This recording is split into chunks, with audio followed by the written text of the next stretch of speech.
রাজনৈতিক ব্যক্তিত্ব হয়ে এই রকম সিনেমা করার জন্য সত্যিই দম লাগে। বেহালার ফ্যান ক্লাব। আমি জানি না কতদিন এই সিনেমা চলবে। ফার্স্ট ডে ইভিনিং শো এর ক্রাউড। নমস্কার, হাই, হ্যালো, নমস্তে। আমি Antara Mondal. Welcome back to my channel. This is uncut Antara. কেমন আছো তোমরা সবাই? আজকে হচ্ছে 22 ডিসেম্বর আর আজকে রিলিজ করছে দুটো বাংলা সিনেমা। আর যারা জানো তারা জানো, যারা জানো না তারাও জানো। আমি হলাম, আর অবভিয়াসলি আজকে একা আমি নয়, আমরা যাচ্ছি ফার্স্ট ডে 500 দেখার হ্যাট্রিক করতে। বিকেলের কাঁচা ঘুম ভেঙে আমি যাচ্ছি এখন। ও যদিও কলেজ থেকে ফিরেছে, বাট আমার ডেডিকেশন, আমি কলেজ থেকে ফিরে দেখতে যাচ্ছি প্রত্যেকবার। হ্যাঁ, আর ফার্স্ট টাইম আমরা হচ্ছে এই বছরে তো 3টে সিনেমা বেরোলো, আর 3টেই আমরা ফার্স্ট ডে মানে ফার্স্ট শোই বলা যায়, কারণ এই টাইমিংটাই হচ্ছে আজকের দিনের প্রথম শো। মানে আমার বাড়ির কাছাকাছি যতগুলো হল আছে, আলোর উল্টো দিকে চলে এসেছি, মুখটা কেমন কালো কালো লাগছে, যাই হোক, তো আমার বাড়ির কাছাকাছি যতগুলো হল আছে সেই হলগুলোর মধ্যে এটাই হচ্ছে ফার্স্ট টাইমিং, তো বলা যায় ফার্স্ট ডে ফার্স্ট শোই। তো আগে যাই, টিকিটটা কাটি।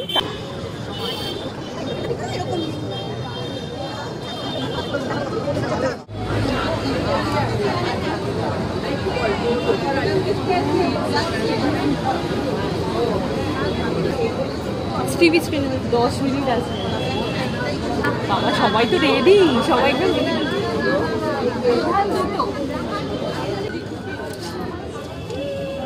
টিকিট পেয়ে গেছি। এই যে ক্লাব, বেহালার ফ্যান ক্লাব।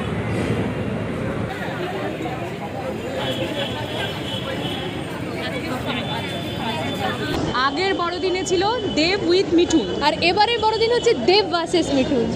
এইটাই আয়রনি, বাট আমরা তো বাংলা সিনেমা দেখতে সেটাই। এসেছি। আর এখন কাবুলিওয়ালার ভেতরে চলছিল, আর সেটা জাস্ট রিলিজ মানে শেষ হয়েছে। সেটা প্রচুর মানুষ বেরোচ্ছে সেই সিনেমা দেখেও। বেরোচ্ছে, সেটা দেখেও খুব ভালো লাগছে যে বাংলা সিনেমা দেখতে মানুষ হলে আসছে। কারণ একই সাথে আমরা সবাই জানি শাহরুখ খানের ডাঙ্কি বেরিয়েছে, আর সালার আছে এর সঙ্গে, প্রচুর হিন্দি সিনেমা। তারপরেও যে মানে বাংলা সিনেমা দেখতে মানুষ আসছে, এটাই একটা অনেক বড় ব্যাপার।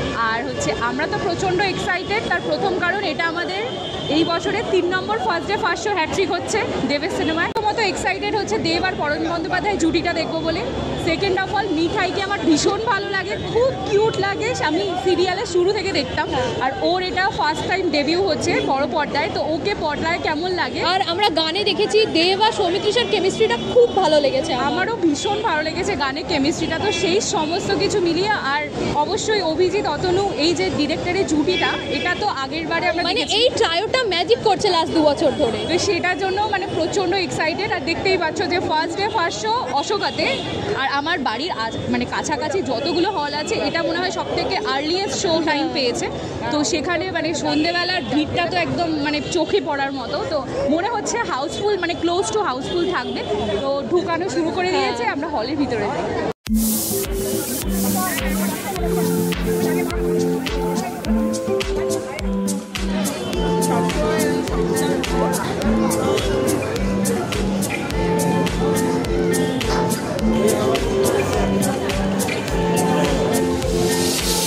আমার টার্গেট অডিয়েন্সটা দেখে খুব ভালো লাগে।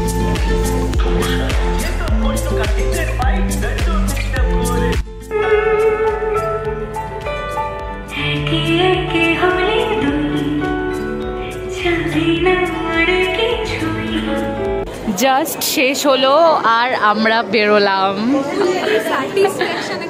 হ্যাঁ, এক্স্যাক্টলি, একটা প্রচণ্ড স্যাটিসফ্যাকশন একদম। বাজে এখন 9:15, জাস্ট শেষ হয়েছে, আর আমরা একটু এলাম একটু খাওয়া দাওয়া করতে।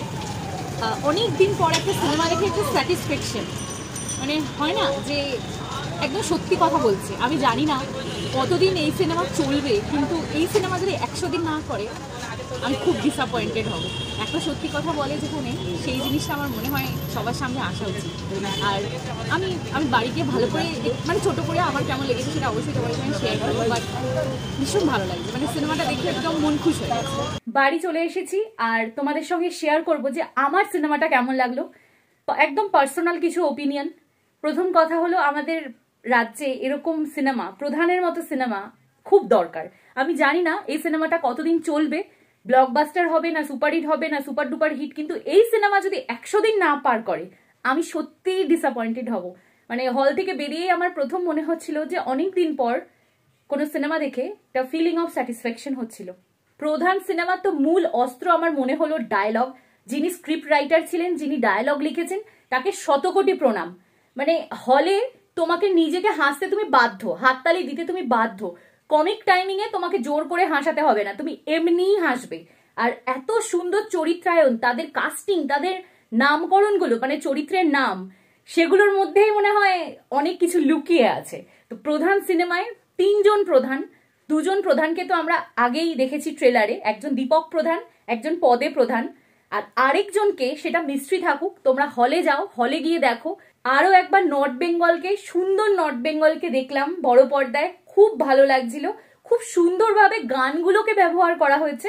মাত্র 3টে গান দিয়ে পুরো সিনেমার যে একদম হেড টু টো ডিজাইন করা হয়েছে, আর তার সঙ্গে ব্যাকগ্রাউন্ড মিউজিক।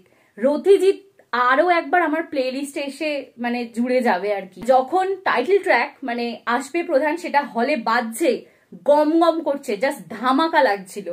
একেন বাবুকে নিয়ে আগে প্রথম বলি, মানে একেন বাবুকে তো আমরা এতদিন একরকম চরিত্রে দেখেছি, আর এইরকম একজন ডার্ক সাইডে ভিলেনের চরিত্রে যে দেখবো, মানে এটা তো প্রথম কথা আমার কাছে খুব অবাক করা ব্যাপার ছিল যখন আমি ট্রেলারটা দেখলাম, যে এরকম একটা অদ্ভুত লাগছে। আর পুরো পর্দা জোরে ওনার যা দাপট অভিনয়ের, হ্যাটস অফ। হলে ঢোকার আগে আমি যেটা বলছিলাম যে সৌমিত্রিষা, এটা ওর ডেবিউ ফিল্ম, তো ওকে দেখার জন্য বড় পর্দায় আমি খুব এক্সাইটেড ছিলাম। বড় পর্দায় অসাধারণ লেগেছে, একটা অ্যারেঞ্জ ম্যারেজ জুটি, তার যে একটা মিষ্টি কেমিস্ট্রি, সেটা খুব অল্প সময় বাট খুব সুন্দর লেগেছে দেখতে। বাট আমার মনে হয়েছে এটাই যে ওকে আরেকটুখানি যদি গল্পে ইনভলভ করা যেত, আরেকটু স্ক্রিন টাইম পেলে, আরেকটু ডায়লগ যদি ওর মুখ থেকে শুনতে পারতাম, তাহলে মনে হয় আরেকটু বেশি ভালো লাগতো। আর অনেক বয়োজ্যেষ্ঠ অভিনেতা অভিনেত্রীরা রয়েছেন, তাদেরকে নিয়ে আর নতুন করে বলার কিছু নেই। পরাণ বন্দ্যোপাধ্যায় যখনই স্ক্রিনে আসেন বাকিরা ফিকে পড়ে যান। মানে এই বয়সে উনি যেভাবে দাপটের সাথে অভিনয় করছেন, হ্যাটস অফ। সাবিত্রী চট্টোপাধ্যায় আছেন, মমতা শঙ্কর আছেন, আর বিশ্বনাথ এখানে রয়েছে, যাকে আমরা সবসময় বেশিরভাগ কমিক রোলে দেখে এসেছি, তাকে একদম একটা কি বলবো 360 টার্ন করা একটা অভিনয় করতে দেখবো আমরা। আর সেটা তোমরা অবশ্যই বড় পর্দায় গিয়ে দেখো। আমি কিচ্ছু বলবো না, গল্পটা নিয়ে আমি কিচ্ছু বলবো না, পুরোপুরি টান টান, হেড টু টো তোমাকে বসিয়ে রাখবে। তোমাকে মানে হয় না যে তুমি বলবে যে আরে এটা তো সত্যি, এটাই তো আমরা দেখি, এটাই আমরা শুনি, আর সেটাই আমরা বড় পর্দায় দেখছি। কোনো কাল্পনিক ঘটনা নয়, এটাই সত্যি, যেটা সিনেমা সেটাই সত্যি। আর সব শেষে আসবো দেবের কথায়। দেব বারংবার প্রমাণ করেছে, আর নিজেকে সত্যি করে বলার, নতুন করে আর প্রমাণ করার মনে হয় না কিছু আছে বলে। তবুও বলবো, একজন রাজনৈতিক ব্যক্তিত্ব হয়ে এই রকম সিনেমা করার জন্য সত্যিই দম লাগে। একটা কথাই বলবো, অভিনয় কি করেছে, কিরকম সংলাপ বলেছে, সেগুলো বলার জন্য আমার মনে হয় আরো অনেক রিভিউয়ারদের তোমরা পেয়ে যাবে যারা সত্যিকারের রিভিউ দেয়। কিন্তু আমি একটা কথাই বলবো যে এই রকম চরিত্র করার জন্য সত্যি দম লাগে। অনেক দিন পর আমরা পর্দায় সোহমের কামব্যাক দেখবো। সেকেন্ড লিড কি থার্ড লিড সেটা তো তোমরা নিজেরা গিয়ে বিচার করবে। বেশ লেন্দি একটা সিনেমা, কিন্তু একটা সেকেন্ডের জন্য, একটা মিনিটের জন্য মনে হয়নি যে উফ আবার টানছে। শেষ অব্দি টান টান, একদম শেষ অব্দি তোমার মনে হবে যে আরে এখানে কি শেষ নাকি আরেকটু কিছু হবে, যেটা অভিজিৎ অতনুর মনে হয় একটা সিগনেচার হয়ে রয়ে যাবে। আমি 3টে পর্ব সিনেমা, যেটা অভিজিৎ অতনু এই জুটিটা আর দেব সঙ্গে, এই জুটিটার কথা বলছি, টনিক প্রজাপতি আর ঠিক তারপরেই এই প্রধান, শেষ হয়ে হইল না শেষ, এটা মনে হয় একদম অ্যাপ্ট ওদের সিনেমার জন্য। আর সেটাও এখানে হলো, মানে একটা প্রচন্ড ফিল গুড ব্যাপার। বড়দিনের সেরা পাওনা প্রধান। আরো একটা কথা আমার মনে হলো, যেটা যে পোস্টারেও আমরা দেখেছিলাম, যে প্রধানের কোনো নায়ক নায়িকার চরিত্র সেইভাবে কিন্তু নেই, আর সেটাই পুরো পর্দা জুড়ে দেখলাম। প্রত্যেকে কতটা ইম্পর্টেন্স পেয়েছে পুরো সিনেমা জুড়ে, আর প্রত্যেকটা চরিত্রকে এত সুন্দরভাবে ইনকর্পোরেট করা হয়েছে যে একবারের জন্য মনে হয়নি যে এটা অতিরিক্ত বা এটা না হলেও হতো। অনেক কথা বলে দিয়েছি, প্রচন্ড এক্সাইটেড ছিলাম, আর সেটার 100% 200% স্যাটিসফাইড হয়ে ফিরে এসেছি। আর সেই জন্যই আমার কথা বলা দেখে আশা করি তোমরা বুঝতেই পারছো।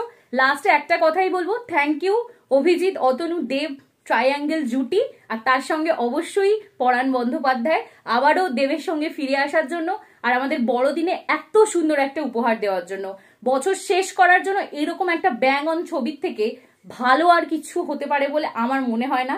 তোমরা অবশ্যই বাংলা সিনেমা দেখো আর তার সঙ্গে প্রধান দেখে জানিও আমাকে কেমন লাগলো।